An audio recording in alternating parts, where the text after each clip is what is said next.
Alright, my dude, welcome to The Sun is in the Sky, special report, part 2. I mean, well, not part 2, take 2, because the program froze, so I gotta redo the first part. I mean, it was like an hour, but I guess I'm just gonna speed right through it. Okay, please, as you may have noticed, I recommended the audiobook The Sky People on Halloween, and as a special shill promotion, please buy my Yoda Masters breakdown of the audiobook or book whatever of Sky People by Brinsley Lepore. I mean, I've read this book like 3 times, and I would highly recommend you read or buy this one. It's optional if you want. I mean, at the end of the day, this is a book club, but this book really, it really goes through the spiritual aspects. I mean, if you care about the whole first Garden of Eden, second of Garden of Eden, I mean, technically we're in the third Garden of Eden, whatever, or the 2 Adams, like the strange stuff, or more spiritual Game of Dharma stuff. I mean, I highly recommend this book for the girls on my channel, especially if you were a new agey. I mean, a lot of the guys already got this, like Spirits Free and Beansburger. You should get this, but it's up to you though. I mean, a quick promotion. I mean, I only promote my Yoda Master stuff if he does books. So, okay, so buy it if you want. I highly recommend it for the girls at least. Like, it's gonna stop a lot of nagging on my end. Okay, so I gotta get through the beginning. Okay, I gotta take care of the news real quick. I mean, originally the first section was like an hour, but my program froze, so we're just gonna blast right through this. So. Dandela, 12 hours ago. Oh my god. We're gonna start from the beginning. Tony, 20 hours ago. Can anyone recommend a good Western translation of the Tibetan Book of the Dead? Okay, I already recommended it to you. It's on Audible. It is the Western translation of the Tibetan Book of the Dead. We covered the Tibetan Book of the Dead a year ago, so that was my assignment back then. You're new, so you're very late to the party. So. Can anyone recommend a good Western translation of the Tibetan and Book also, of the Dead? my review is #1 there, Tony, under Kevin. 13 hours ago. Yeah. Excellent, thank you. I had read a very literal translation years. Yeah, dude, the reason why I recommended the Western translation, not the Eastern translation, is because if you are a Westerner, it's very difficult. I mean, I am an Easterner. My base language, which is Khmer, is Sanskrit and Pali based, so I understand Eastern ideas more. But how are you supposed to understand this idea of a Haraka? But whatever, dude. I mean, that's why the Western translation exists, and also includes the Book of Liberation. So it's very useful. But yeah, this is back when I was covering the Books of the Dead, Egyptian Book of the Dead, Tibetan Book of the Dead, Emerald Tablets of Thoth. Yeah, the Emerald Tablets of Thoth, and Robert Monroe's classic trilogy. So that'd be Journeys Out of the Body, Far Journeys, and Final Journeys. Final Journeys is basically a Book of the Dead, so I do recommend that also. Excellent, thank you. I had read a very literal translation years ago, but that was in the before time, so I didn't get much out of it. Tony Driscoll. Yeah, you probably wouldn't get much out of it unless you're an Easterner. And most people, they listen to, I mean, the purists prefer the Richard Gere one, but I really don't think it's helpful. But these are just spiritual supremacist people. I mean, if you're a Westerner, I recommend the Western translation, which is the one that I recommended on Audible last year. Tony Driscoll. 9 hours ago. Funny thing, back around the same time this video was posted last year, I was reading Robert Monroe's Far Journeys trilogy, and I was at chapter 9 when I put it down. I was... Yeah. Wait, chapter 9 of Journeys Out of the Body or Far Journeys? I mean, I found Journeys Out of the Body very important, but people didn't find it that important. They're more fascinated by Far Journeys, especially after chapter 9 and 10 with the story of AA and BB and the whole Soul contract, which is the basis of the movie Soul by Disney. Funny thing, back around the same time this video was posted last year, I was reading Robert Monroe's Far Journeys trilogy, and I was at chapter 9 when I put it down. I was camping while reading it, and I decided it was probably just sci-fi or propaganda because if it... Dumb move. Funny. I mean, for the record, I mean, Robert Monroe's, he is a dummy, but a lot of the stuff that he says in it is true. Like, the basis of a lot of stuff. Like, you wouldn't believe how accurate Robert Monroe is. It literally checks out with all the books of the dead. Like, I'm talking about checks out with Tibetan Book of the Dead, Egyptian Book of the Dead, Emerald Tablets. I mean, there are things in there that goes beyond the Emerald Tablets, okay? That's how important Robert Monroe's work is. Funny thing, back around the same time this video was posted last year, I was reading Robert Monroe's Far Journeys trilogy and I was at chapter 9 when I put it down. I was camping while reading it and I decided it was probably just sci-fi or propaganda because of his ties to government. Yes, he was based out of Langley, Virginia, where he moved his whole family. He started the whole Gateway Project. He is the progenitor of the whole parapsychology field, really, for the Department of the Army. I mean, we already know this. I mean, you also weren't here when my Yoda Master broke down the analysis of the Gateway Project by the Department of the Army of the Monroe Institute and his works. I mean, they basically redacted a very specific page of his work findings, which is this idea that we are separated, we need to come together, and that's how we fix all the world's problems, by realizing that we come from the same spiritual source, which is why they got rid of that. It's very accurate. I mean, he is the one who promulgated the idea, or proposed the idea. I shouldn't use the word promulgate. I mean, it's more of a Masonic word. But yeah, I mean, he is the one who put out the idea that, you know, to travel in the quote-unquote universe, you need to travel through astral projection, which is true, because you are physical form is only unique to this dense material realm that you know as Earth. We were created from the dust of the Earth, which is mentioned by Sky People, which is where we get this idea of the atomization of man from carbon. So, I mean, whatever, dude. I mean, materialities of the flesh. I mean, it's unique to this realm. Other forms are more, you know, they don't follow the same laws of physics that we do. So, funny thing, back around the same time this video was posted last year, I was reading Robert Monroe's Far Journeys trilogy and I was at chapter 9 when I put it down. I was camping while reading it and I decided it was probably just sci-fi or propaganda because of his ties to government. Yeah. I still have the trilogy. Maybe reading them now I'll see it in a different light. In fact, I know that I will. I know.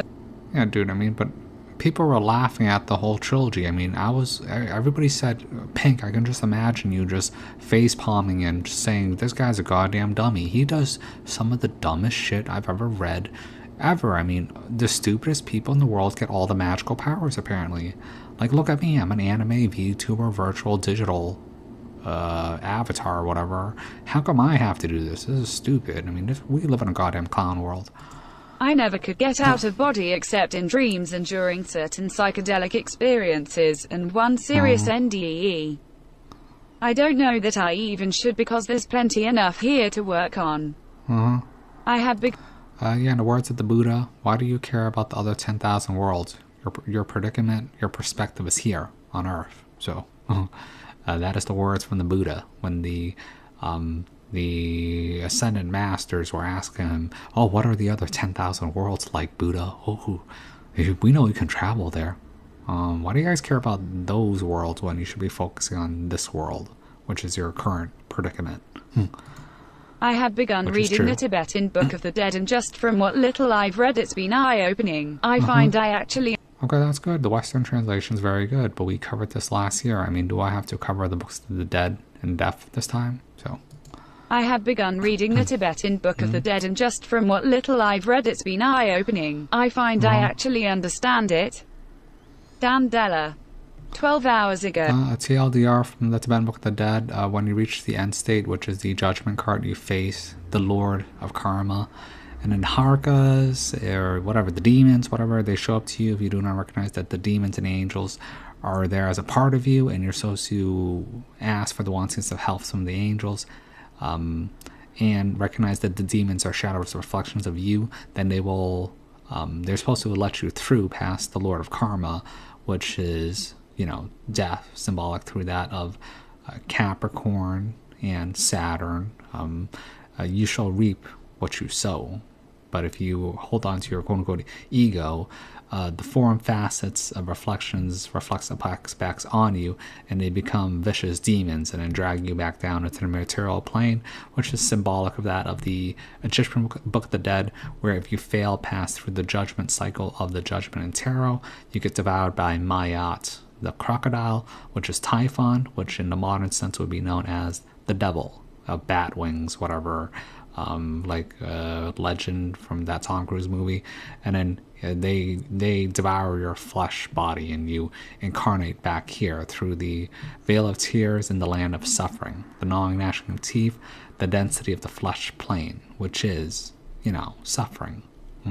But whatever, I mean, that's more of the Books of the Dead. I mean, I talked about that extensively last year. 12 hours ago. Hey friend. And just so you're aware, you guys are new, but I deleted like at least 100 public videos, like literally a month ago. So, I mean, you're missing out on a lot. So. Hey friend, new to your work. Putting together pieces from my journey and research. What kind, style of astral chart do you use? I use my own form of astral chart. I had to like review all of them just to figure out what to do. I mean, I don't find any of them very useful, like specific ones. I mean, they have all a basis, really. If I was going to pick a word for the kind of astrology I do, it would be like, I don't know, Atlantean astrology, Lemurian astrology. The closest you could get into the modern lexicon would be Vedic Masonic astrology. I mean, you should at least use Vedic, period. I mean, don't use tropical, at least use Vedic. But Vedic has its own problems because it only uses the square model, which is traditional.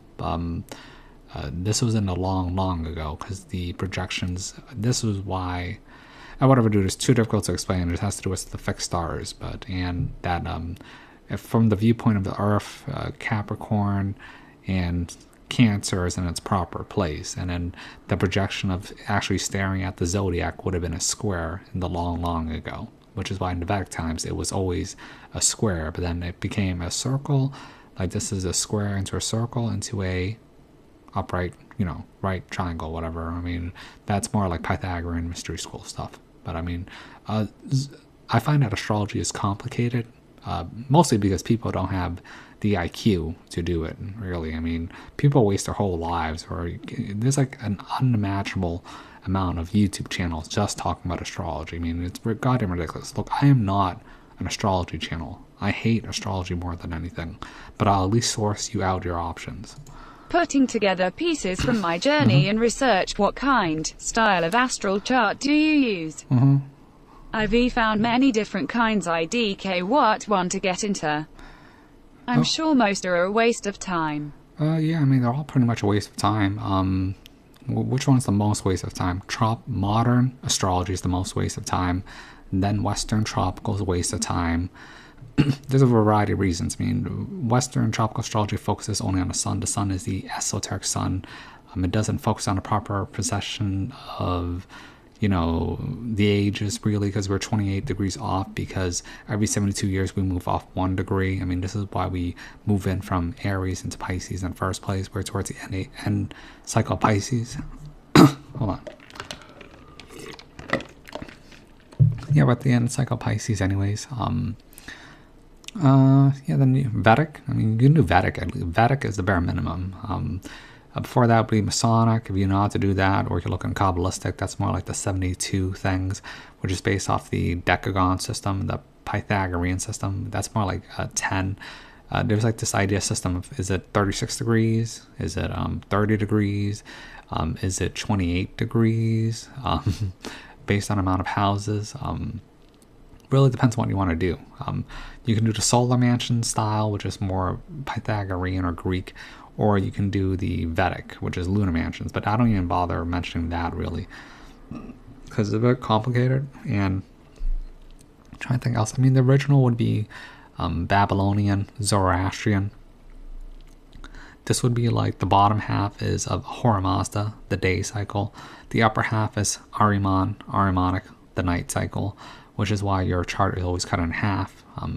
The proper chart, if a real reading would include a triangle, a circle, and a square, but no one does it like that. Before that would only that would be considered more of this idea of Atlantean astrology, which is the truest form of astrology. I mean, I'm pretty sure I'm the only one who does it, but I'm never going to advertise that, because look, after I do these astral charts, I'm never doing another one ever again. Like, I swear to God, I mean, I don't even know why I didn't really agree. People just gave me shekels, or just asked me to do it for them. I mean, half the people didn't give me any shekels to do astrology charts, and it's been a goddamn albatross on my neck. yeah, so we can look at yeah. I mean, we'll look at. Look. Like people just don't understand what to do. I mean, the basis of this is correct. If you look at the points at the fixed stars, that is a square here. It is correct. The age that we are in is Pisces, but you don't use Pisces anyways. You use Aries as a base model because of the formation shaping of Capricorn into Capricorn and, the mother crab, the scarab. So the bottom half would be like the mother, the water of life. Water of life is the mother crab, the scarab, and the top half is the father, earth. So, I mean, people want to, I don't know why people demonize it. This is more like of an Osiris idea, which is also why this point it is also of death, karma, whatever, dude. I mean, look, I don't want to talk about astrology right now. It's a bit complicated. I mean, people, they just don't know what to do. I mean, honestly, I would say 90% of, no, 95% of people choose Western tropical. What a joke. You'll have like the 5% choose Vedic. Vedic is actually very accurate. Like I prefer Vedic more than anything. I just apply other principles to it. Levet does quote unquote Masonic. Not really. I was laughing a little bit when I heard that. No one, I don't believe anyone that I've seen ever does the decagon system or the Kabbalistic method, which is of the quote-unquote 72 angels, whatever. No one does Kabbalistic. I've never met anyone that does Kabbalistic astrology. And before that would be Zoroastrian method, which is where the Greeks ripped off their astrology from. And the Zoroastrian method is ripped off from the Atlantean method, which no one does. Probably except me. But whatever, dude, look, I am not an astrology channel, alright? Is that why half my channel are girls now? Like, seriously. Whatever, dude, look, I gotta move on. Part 2 coming up. Like, I do apologize. I had to, just my second take, because the program froze. Alright, see you soon. Bye. Whatever, dude, the program froze up, so let's get right to the main show. So let's get this over with. Okay, this is from Mr. Economist, Mr. 200 IQ. Okay, let's go. Dark glasses, Woody. 6 hours ago. The sun cannot be said to exist relative to any one observer. Rather, it has a position relative to the entire plane. That's true, because there's always this argument of, do we live on a flat plane like the Ptolemaic geocentric model, or do we live in a heliocentric model where the sun is in its correct positioning at the center of the solar system? The answer is both is right at the same time, but it's a process of perspective. If you look at it from the geocentric Ptolemaic version, it's literally a square, and then you're looking up where the sun is. But if you look at its natural position of the heliocentric, then that is more correct, because one is based off our material perspective view, which would be the flat earth plane, and if we look at things from the mental spiritual point of view, it is of the spherical model. Okay, there's a reason why, you want to talk about hidden in plain sight. It's literally the goddamn square and compass. Okay, the square symbolic of the flat earthers are the materialistic, animal-minded, physical human beings who are dumb-tired monkeys. Okay, and then of the higher elevated mind of the quote-unquote enlightened or non-profane, whatever. Look, I'm just using terminology that they use, whatever. I personally don't care about these terminologies. It would be that of the sphere. So, which is why in the ancient tombstones, even in Lemurian Atlantis, you would see a cube. On top of that cube, you would see a sphere. Okay? And then if you actually encapsulate a pyramid on top of the cube over the sphere, then that is where this uncapped pyramid idea comes from, and it's also resonant shoot light upwards as one levitates or elevates their quote-unquote spirit. This is more like advanced symbolic geometry that I don't talk about, so... The sun cannot be said to exist relative to any one observer. Rather, it has a position relative to the entire plane. If you want to know the real shape, I believe it is of the symbol of the egg, with the Ouroboros two serpents intertwining. It should be in a spiral-like positioning against the moon. The moon is a reflection of the sun. The moon is magnetic. The sun is electric. The sun itself is a reflection of the spiritual sun, the esoteric sun, the black sun. But if you want to get even deeper, I mean, there's even this idea model of the quote-unquote three suns. Like there would be the sun that you see. There's the red sun, the black sun. This is obviously a microcosm, macrocosm of the tri-star off Sirius. The sun that faces east on, towards the winter solstice faces east. The three kings are the three stars right of Sirius.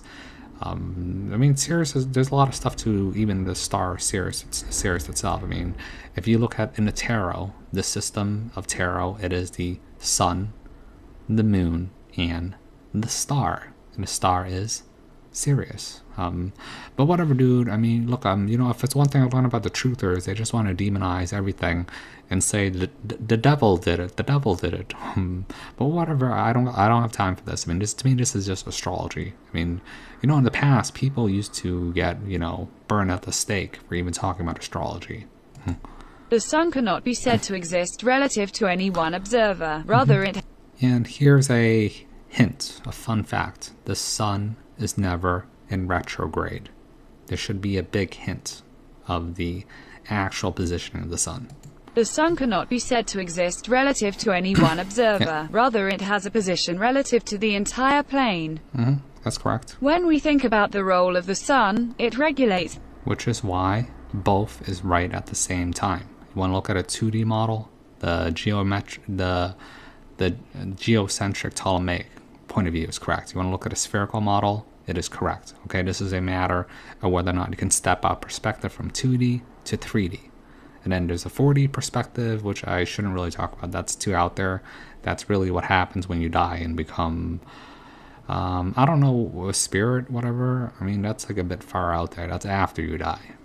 When we think about the role of the sun, it regulates the environment in which more complex forms can exist. Yeah, the sun is represented through as form. There could be no life without the sun. It is life force, which is why the moon is represented as death.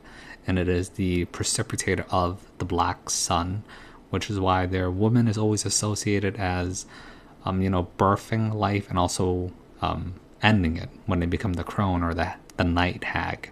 This is more symbology. So that's why in symbology, I always talk about the threefold path of man. This is the young boy, like the sun in the morning. The young man who walks on two legs. This is the riddle of the Sphinx. He is the sun at noon. And then there is the old man who walks on three legs. That's the sunset. Even as it goes through the procession of the year, that is the same thing. The moon is always that of, the waxing and wanings, and of the new moon. This is of the virgin, the virgin, the maiden, full moon, new moon. I mean, we all know this. I mean, this is why you have these lunar goddesses always being associated with female. The moon is feminine. It is female. It is silver, magnetic qualities. So, when we think the sun itself is it's gold, and its gemstone in the Vedic is ruby, symbolizing that of the masculine red fire that animates the soul.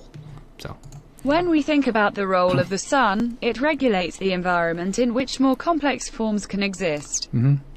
This understanding can be viewed. The sun is responsible for all climate change, by the way. So, this understanding can be viewed from the perspective of the collective subconscious specific to forms.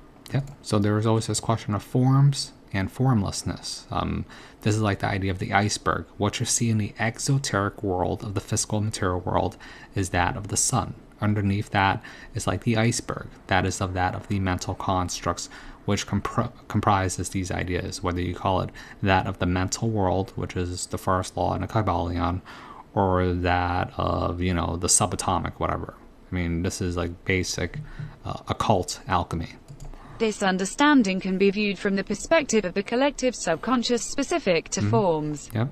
The sun exists in the experiential space between forms. Yep. The moon, on the other hand, regulates forms from within. Yep. Which is why I always venerate the moon. Okay, if you look at my star chart, I venerate the moon much more than I venerate the sun. And when you are to read an astral chart, the sun consciousness, it is symbolic of that of the CEO, is the general feeling. It is the general gist. It is not as radiant or have different aspects compared to other ones, but it is always considered benefic in your case when it comes to your astral chart. The moon is a much deeper, mysterious quality. In the tarot, the moon is associated with mystery. So, the moon, on the other hand, regulates forms from within. If we think of this from the perspective of the shed's subconscious, she regulates forms by shifting their internal experience. Yep, their internal experience, which is resonant with emotion. This is also, the 3 points of the right of the triangle. It is correct emotion, which is symbolic of that of the moon, correct action, which is symbolic of that of the sun. So this is masculine, female, goes back into the transcendental of that of the hidden pillar, which is the esoteric sun. I mean, some people want to say it's Saturn, but even Saturn is a reflection of something else. If we want to talk about the suns as it is, there's the idea that the sun that we see is the son of Zeus, Hades. It is of the underworld. Beyond that, through the veil of tears, would be the son of Zeus, who rules Olympia. That would be of heaven. And beyond that would be that of the sun that rules Zeus through Uranus. So, technically you can say that it is Zeus Saturn, which is the realm of the gods, and above that is Zeus Uranus, which is the realm of the Buddhas and the saints. This is like the hierarchy of beings, really. I mean, humans, like I said before, humans are like a 4. So it is what it is. I mean, people talk about this idea of hollow heavens, or people who made it through the veil of tears upon death. They're not trapped by the material physical plane. They would be in what I would call Zeus. Yeah, that would be the son of Zeus, not Zeus, Hades. I'm sure Zeus, Hades, that's Olympia. Whatever, dude. I mean, I don't have time to explain this. This is more like Greek stuff. If we think of this from the perspective of the shed's subconscious, she regulates forms by shifting their internal experience. Yep. It is a very different thing to look at the moon than it is to look at the sun. Yes, the moon causes mystery, fear, because you're basically staring at a reflection of your internal emotions. Most people do not want to stare back at their own reflection, all right? Most people don't want to admit the truth, and the truth is reflected through the mirror of the moon. It is a very different thing. Which is why even in fairy tales, you always see like a mirror sometimes, or with females with mirrors. This is literally symbolic of that, of the reflection of the dark side of the moon, your own reflection. It is a very different thing to look at the moon than it is to look at the sun. Yeah. In a sense, I know, everyone loves the sun, but no one loves the moon except me. I mean, that's why I'm a night owl. So. In a sense, one is without and the other is within. Exactly. I think it is interesting that the sun is now screaming white rage at us, but I have not heard many people speak about what the moon might be doing. That's actually incorrect. The sun is going through a cycle where it is losing power. Normally it would be radiant, golden, yellow. As it goes through solar cycles and loses power, it becomes a more clearer, colder white, like this cold science lamp. It is what it is. I mean, that's why the power of the white man's dying out, or what the elites want to portray as they move forward into the age of Aquarius. The moon, it has its own problems, which is really indicative of how, I mean, you see it reflected upon society, of how they act. Like a lot of this, whatever. I have noticed that that's like more modern politics. I have noticed that the absurdity and loathing comes in waves, and I feel like they are amplifying each time. Yep. Perhaps this is the moon playing her part in our strange age. Yep, the moon is symbolic of that, of destruction. But through destruction, you create, I mean, this is basically the Build Back Better agenda. I mean, I'm not even joking. Like, if you understood what the stars are saying, and it's being reflected from the microcosm of the macrocosm, as above, so below, then you can pretty much read out the plan way ahead. Like, if they are able to ferment, which they probably will. I mean, I see this as fate and destiny at this point, which is why they want to drum up quote-unquote civil war, then war with China, then a fake alien invasion, or then digital cyber attacks, and we eventually transition to a Ready Player One world of a dystopic, futuristic, autocratic neo-techno-feudalism of virtual avatar, like what you're seeing right now. Then yeah, I mean, there is a build-up phase. It goes into sequential sine waves. I mean, to me, this is natural, and you can read the stars, as is written in the stars. So, perhaps this is the moon playing her part in our strange age. Yeah, this is... Wow, hold on, my voice. Yeah, I mean, the Kabbalion talks about this a lot. It's called the polarity of gender. So, like it's like you burn a forest and then it grows back even more fruitful. I mean, the forest that we are in now, it is decrepit. It is like that at the end of every age or civilization, Rome has become too decadent, lazy. It will burn. This is foreshadowed in Batman, the first one, or Ra's al Ghul. Every society has become too decadent. Gotham has been a symbol of the corruption. We had burned Rome. I mean, we sacked Rome. We burned London. And now it is time for Gotham. Yes, that is the plan. I mean, they heavily advertise it to you.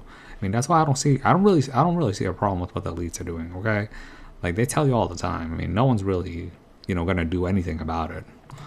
I kinda think of an astral destiny like the seed of a forming crystal, in that the character of the shape at the beginning influences the seed of a forming crystal, in which you see an astral chart coming to formation as it goes through the gateway in which it came in. So, let us look at an astral chart. We're gonna look at mine.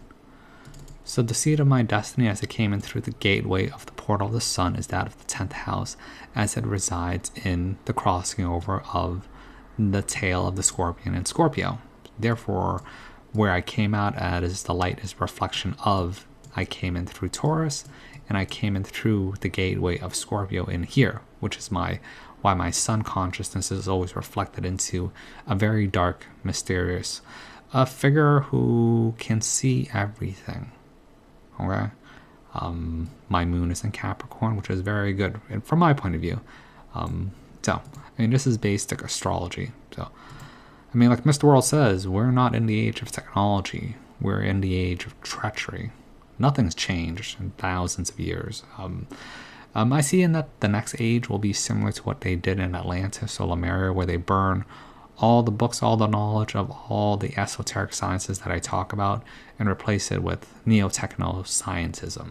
So, very similar to Brave New World and Peacock. So, I kinda think of an astral destiny like the seed of a forming crystal, in that the character of the shape at the beginning influences the formation that will result. Yep. We do not come to think for ourselves until we are already set in patterns of thought that... Okay, we do not think of ourselves until we are set into patterns of thought. Okay, let's see. Now let us look at the patterns of thought in which we are set into. So this would be that of projected into the classical sign would be the fixed stars. So this would be Taurus, which is why they brainwash you in school. This is like Leo, which is why they brainwash you into work. What is it? Scorpio, this is where you have your midlife crisis, where you realize, oh, I wasted my life. I actually gotta think of something before I die. In Capricorn, death. And then in Aquarius, however you are is how you will stay.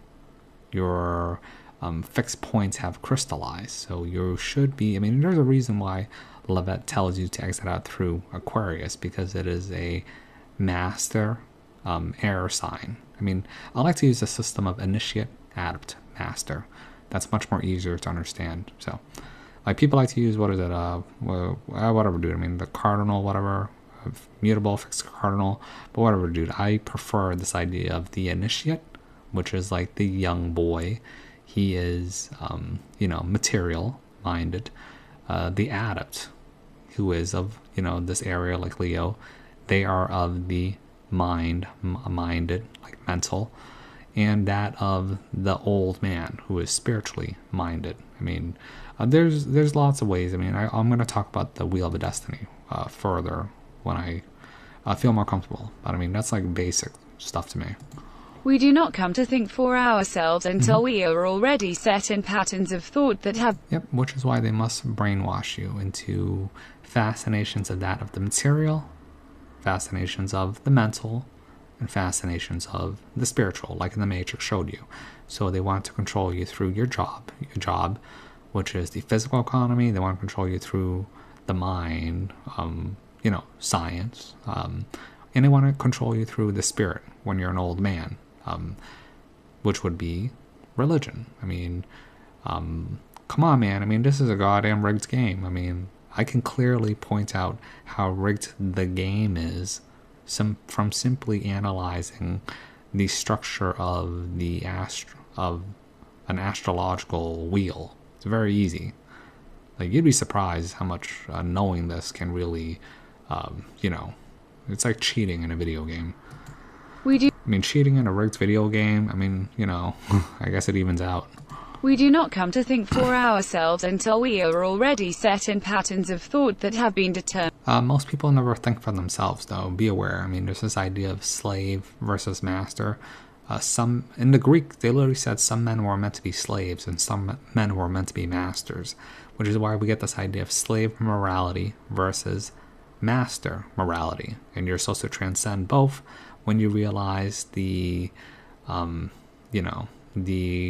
obviously chicken and the egg, or a snake and it's eating its own tail problem with both, which is why for a long time people who were not at my level, I would ask them to call me master, and if you didn't get it, then you were just shooting yourself in the foot. But I just stopped doing that, because to me it's not worth my time to try to explain these esoteric concepts anymore. I mean, if you were in a quote-unquote secret society or a cult organization, they understood this idea easily. It is the young boy, young man, old man, initiate, adept, master. A lot of people, they want to be masters without doing the bitch slave work, okay? Like, I love doing the slave work, okay? It's funny to me. I learn a lot. I learn more in my slave process than I ever do in my master process. Because when you're in the master process, you have to, quote-unquote, teach the initiates below you. But, I mean, that's what my channel is for, really. I mean, but I don't know. I mean, these days, I mean, who else can you really learn from? We do not come to think for ourselves until we are already... Like, even I have masters, but whatever. I mean, these are just terminologies, but they really warped people's etymology of words in the modern era to the point where no one can do anything and no one can learn anything, and everyone is egoic. We do not come to think for ourselves until we are already set in patterns of thought that have been determined for us. As the sky above is a representation of the collective mood down below. Yep, as above, so below. As below, so above. Your soul is from above, reflected down below, through the gateway of the sun. Probably, I mean, you want to think of this as a VR arcade game. Through the womb of the mother, the moon shot down through your mother, through the light, and that is how you are born. Okay, this is how babies are made spiritually. As the sky above is a representation of the collective mood down below, perhaps an astral destiny can be likened to patterns of perception that flow from a snapshot of the mood of the realm. Yep, a snapshot of the mood of the realm, which determines your quote-unquote fate or destiny, really. So at the point of my inception at birth, I came in through the sun, through Scorpio here, which determines my general consciousness, which shapes out the rest of my life. For example, in the beginning, early stages of my life, I'm very inquisitive, and it carries with me throughout the rest of my life from the age of the mineral mind age. This would be like the age of 1 to 7. This carries over to you for the rest of your life. And then, actually, I have a very fortunate chart now that I think about it. And then, actually, this is actually very, very fortunate. Okay, yeah, I have my moon in the first one, and then I have Mars over here, which is where, Leo would be. So yeah, Aries, Leo. Yeah, goddamn, my chart's pretty good. Let's see, 4. Nah, damn it. If I only had something here. Yeah, I mean, this is like a natural cycle. So when I started my journey, I was 25, Right now I'm at 30 at the Cancer area. As I cross over to Libra, this will probably be after the age of 33. Most girls on my channel are 38, so they would be here. They are 70. Is it 75%? They're like 66% of the way done with their quote-unquote soul's journey in this material flesh suit. When you reach the age of, what is this? I think it's 75.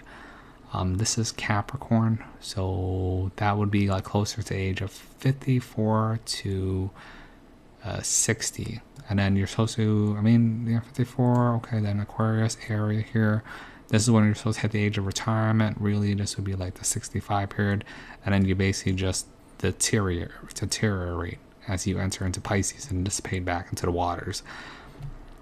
Yeah, so when I do the whole Wheel of Life presentation, I basically have to map it out against the age systems as the ages of the natural cycles of life as reflected into the man upon the golden ratio.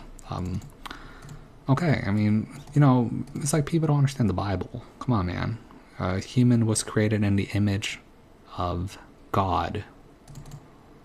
What do you think the image of God is? I mean, it's literally this. The song of the universe is that of astrology, of the zodiacal wheel in this system that we exist in from the Milky Way galaxy. Milky like sperm, it is like soul sperm coming in through here to learn and grow and level up as a spirit.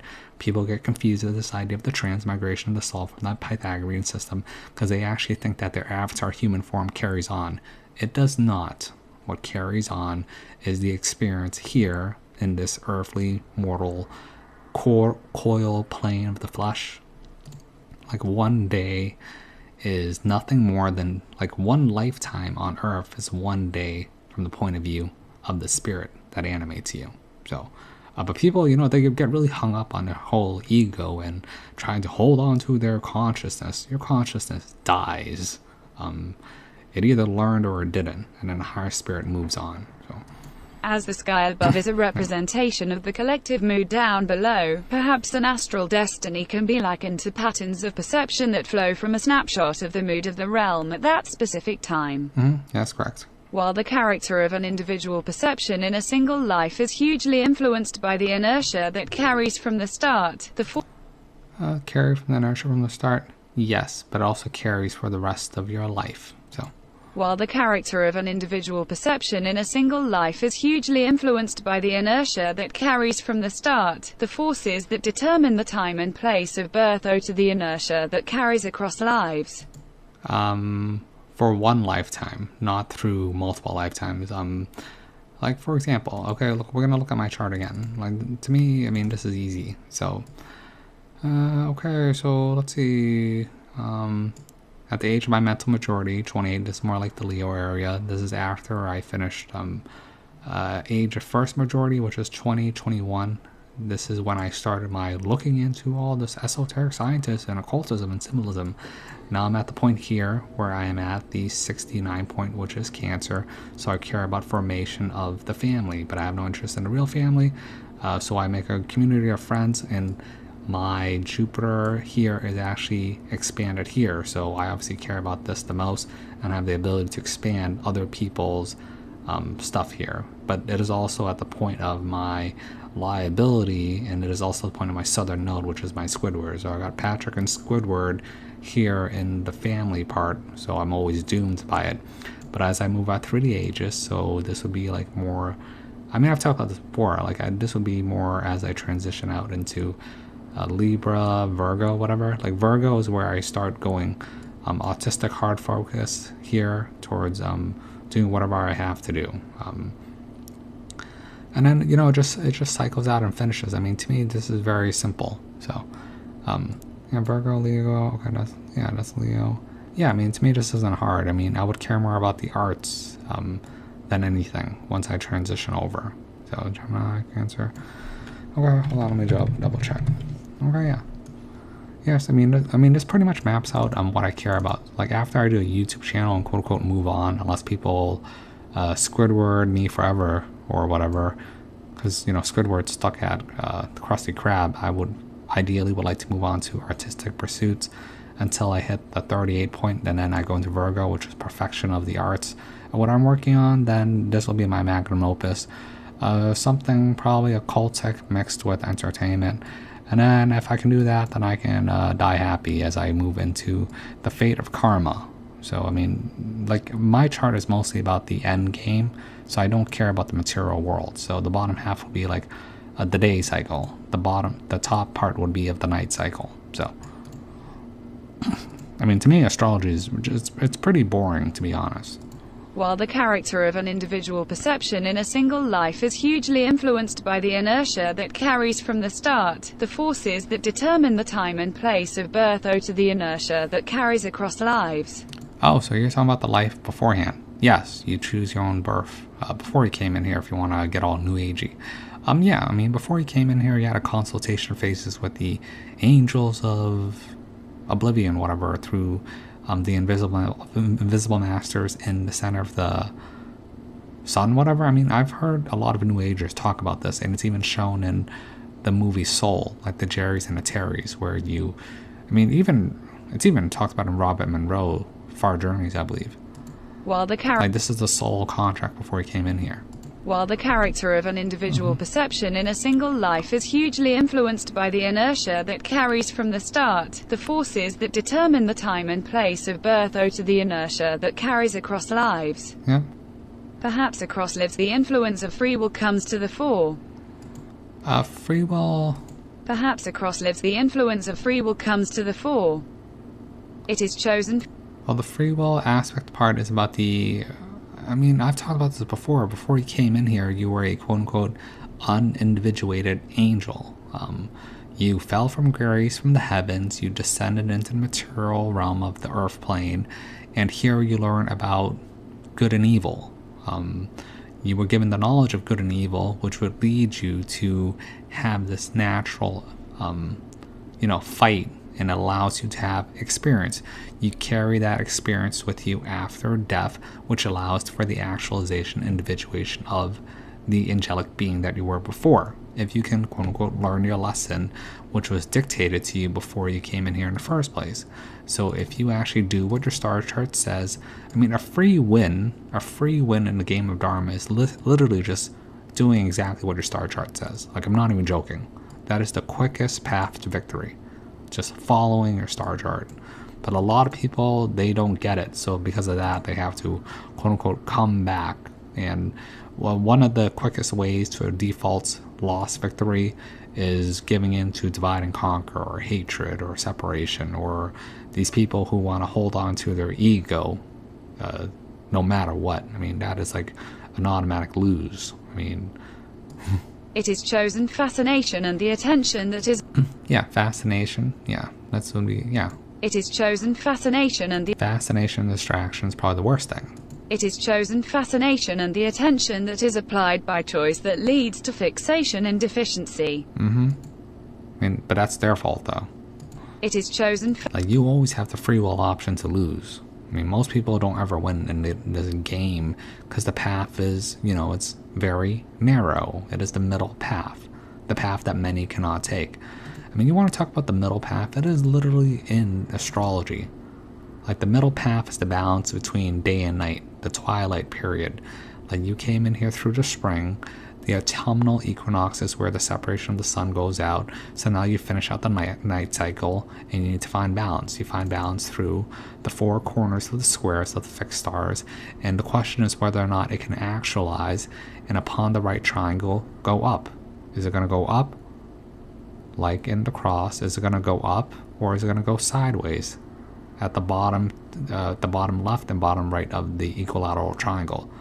I mean, this is literally the symbol of the cross. Are you going to rise up, or are you going to go sideways? If you go sideways, you play again. I mean, it's very easy to understand. It is chosen fascination and the attention that is applied by choice that leads to fixation and... Yeah, I mean, that's why, it's very simple.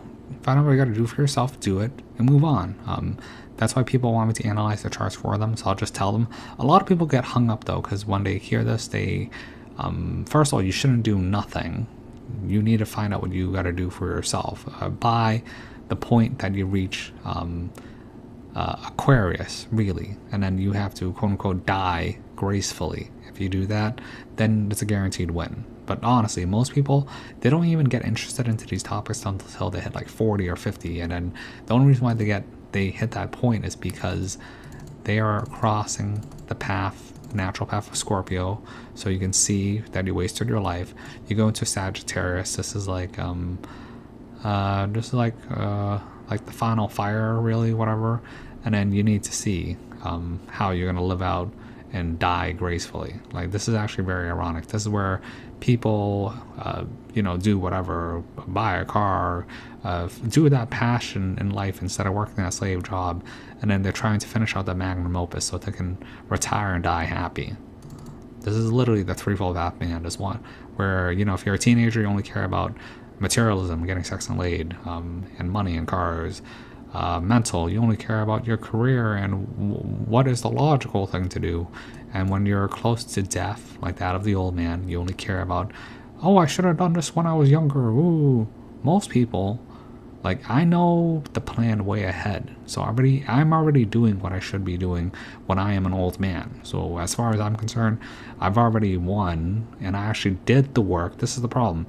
People, like, they know what they have to do, but they never do it, okay?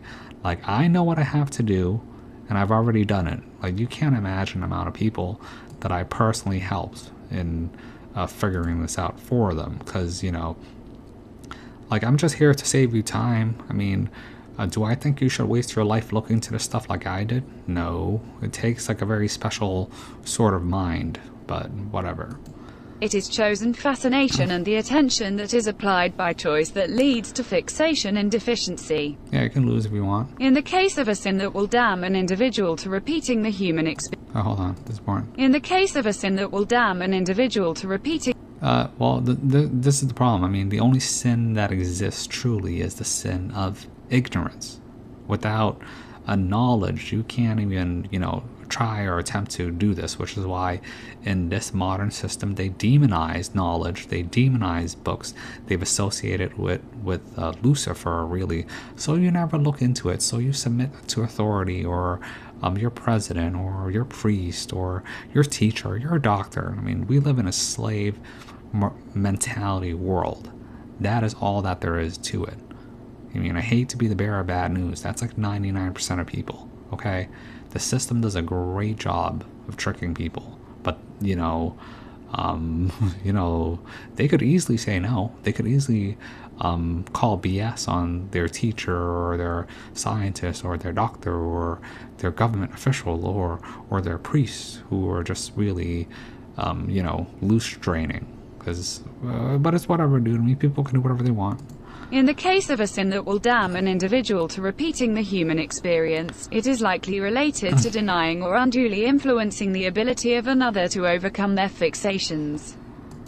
I mean, there is actually, at the end of the day, though, the responsibility goes on to them unless you violate their will directly. Like, a violation of their will would be like, mind crafting them, R-wording them, doing things against the force of will, which is why if you pay attention to the elites, they don't actually ever do anything. They trick you to do it for them. It's like a karma thing. Like, there are rules to this game, but people don't realize that most of the damage is done by you, on you. Okay, no one told you to go party and booze up in your early 20s when you should have been quote unquote making a family. Okay, you did that because you saw it glamorized on TV. Okay. There's like 1,000 little things that they do, but that's a bit too much to talk about. But as far as I'm concerned, they do give you informed consent for the most part. Like, recently with the magical elixir thing, they haven't really done that, to be honest. So that's why there's certain loopholes. But in the case of a sin that will damn an individual to repeating the human experience, it is likely related to denying or unduly influencing the ability of another to overcome their fixations. Okay, yeah, pretty much. I always tell you just, always be aware. That's why I find the traditional, quote-unquote, sins in Buddhism more useful. It is literally just hatred, greed, and ignorance. That is the three poisons of the soul's journey, whatever, if you want to get down to it. Okay, whatever, dude. I mean, this video's gone on way too long. Maybe I should just not upload it. Whatever, dude. Yeah, dude. Okay, I gotta upload this. Alright, peace. I'll see you guys when I see you, if you care about the Wheel of Fortune video, or Wheel of Destiny, Wheel of Life. Okay, peace, bye.